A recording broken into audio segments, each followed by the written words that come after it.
Have you ever wondered if music can make you smarter?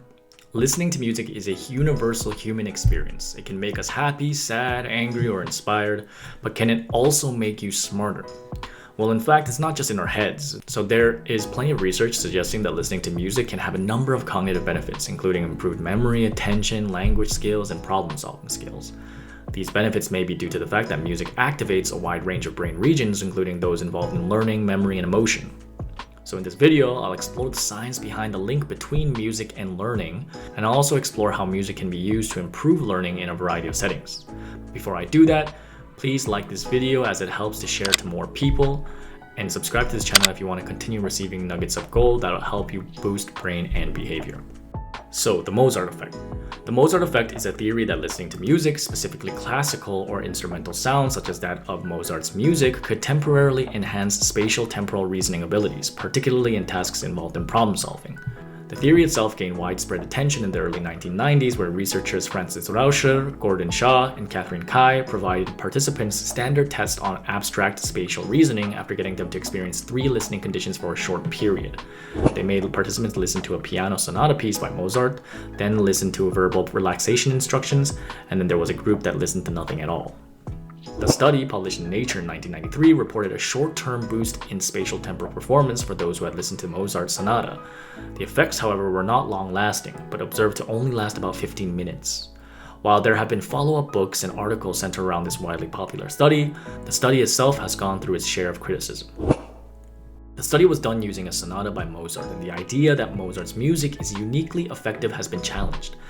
There have been studies that show that other types of music can have the same effect, so naming it the Mozart effect is a bit misleading. As noted in the study itself, the results were shown to be short-lived, about 15 minutes. This means that the effect itself is only temporary, and the idea that it can lead to long-term improvements in intelligence has been debunked. The claim that listening to Mozart makes you smarter implies that it can improve intelligence as a whole, but the study itself only recognized an increase in spatial reasoning instead of general intelligence.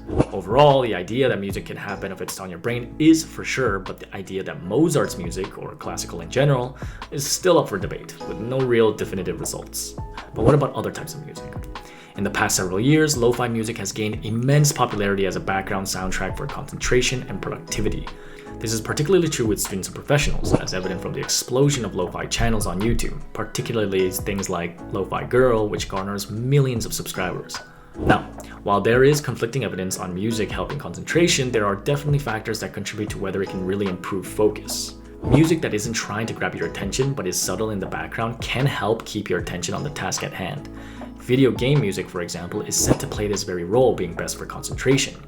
Considering that this type of music is composed to create an immersive environment and keep you focused on a given task within the game, it is no surprise that more simplistic, repetitive melodies such as lo-fi or video game soundtracks are seen as more helpful when it comes to focus. Then there's the added idea of stress reduction. One 2021 study took a small pool of 50 people in a hospital and had them listening to calming music for 30 minutes. They found that those people who had listened to said music reported experiencing lower anxiety and pain. And oftentimes, although not always, lo-fi music also has ambient sounds of nature in its backdrop, from sounds of rain to the background whispers of people in a cafe. This added touch of natural elements helps to immerse the person in an environment meant for focus. In fact, a group of researchers from different universities analyzed more than 10 years of studies on how natural sounds impact us. The results show that natural sounds helped in outward focus of attention versus man-made sounds, which evoked inward focus of attention. Now, the role of music in memory enhancement is a part of the broader field of music psychology. There is no doubt that music can help us recall certain emotions of the past or motivation for the future. Just think back when you listen to a specific song and think of an ex-partner, or when a given suspenseful track you heard in a movie gets you feeling alert and thrilled. Music, in a way, serves as a time capsule for our memories. Certain songs or melodies have the ability to revert us back to a time in our lives from when we were a child to a particular momentous event. This occurrence is often referred to as music-evoked autobiographical memory. And then we have also been using mnemonics to remember things for decades. The rhythmic qualities make it easier to recall information when it's set to a musical tune. So think back about certain pieces of information we've learned when we were young, from the periodic table song to the alphabet. This is one of the reasons why commercial jingles stick in our head, as many companies leverage the power of musicality to make their brain remain in our head. And then there's the emotional triggers of music. Certain songs or melodies are associated to specific times in our lives and are great at evoking a specific emotion. A large part of memory takes place in our implicit long-term memory. While explicit memory fades with the absence of recall, implicit memory is more deeply ingrained.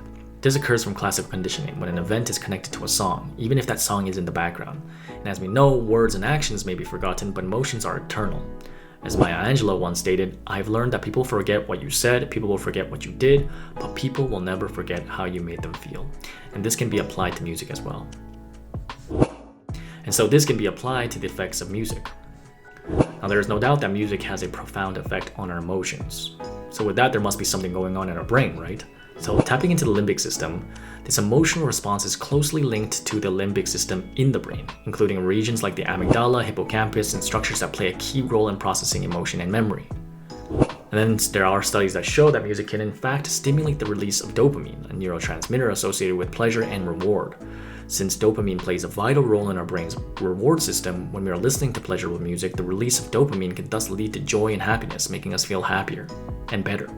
And then there have been countless findings that show that music at a given tempo can produce synchronized activity of neurons. For example, music at around 60 BPM can cause alpha brainwaves, or 8 to 14 Hz per second, which is the very brainwaves when we are relaxed. Other forms of slower meditative beats can trigger beta brainwaves, which are associated with deep relaxation and meditation. So whether or not these effects are long-lasting or not, one certainty is that music can have a calming effect on our brains. And as such, incorporating music into learning routines can be a valuable strategy to study, learn, and perform better. So when it comes to learning, these are some tips on how you can use music to benefit you instead of simply listening into it aimlessly. For one, you want to put soothing background music when reading and studying. Select instrumental or ambient music genres such as lo-fi, piano, or acoustic guitar. These genres are generally non-distracting and can create a calming atmosphere. If you want to energize yourself to exert more, use upbeat music with a fast tempo for physical activities like workout or sports. Music with a rhythm that matches your exercise pace can help your body coordinate better and even motivate you to keep pushing forward. If you want to aid memory and retention, try associating specific information with a particular song or memory. By creating that connection, you may be able to recall specific information more easily when hearing that melody. And then you can also use music as an auditory cue. Create or select a playlist with a series of tracks set for a specific length of time. Then use this playlist to structure your work sessions, taking a break when reaching a specific point in the playlist, or ending only after reaching a given song. You can also leverage the sounds of nature. Music doesn't have to be all that complex. White noise or nature sounds like rainfall or ocean waves can have the same effect in enhancing concentration. And also let your mind relax. When it comes to relaxation, choosing calming, meditative music with slow tempos to help guide your mind to the gentle rhythm can aid in an attempt to be more mindful and let yourself unwind. In the end, music isn't necessarily a set formula to increase cognitive performance or intelligence. It can definitely help, but as many conflicting studies have pointed out, there are a lot of factors that are at play to this. Countless studies show that music affects you differently depending on the genre, the volume and tempo, your age, the complexity of the task, the preference for what music you like, your personality, is it instrumental or is it lyrical? So for example, one study notes that music can worsen performance in reading comprehension tasks. However, another study points that music did help with cognitive performance depending on the tempo. So in the end, it really boils down to how you listen to music, what type of music you're listening to, and who you are as a person. Whatever the case may be, we can definitely see that music is beneficial and can serve as an accompanying tool to learn things better. Now, if you enjoyed this video, give it a like, and I appreciate it if you support the channel by subscribing.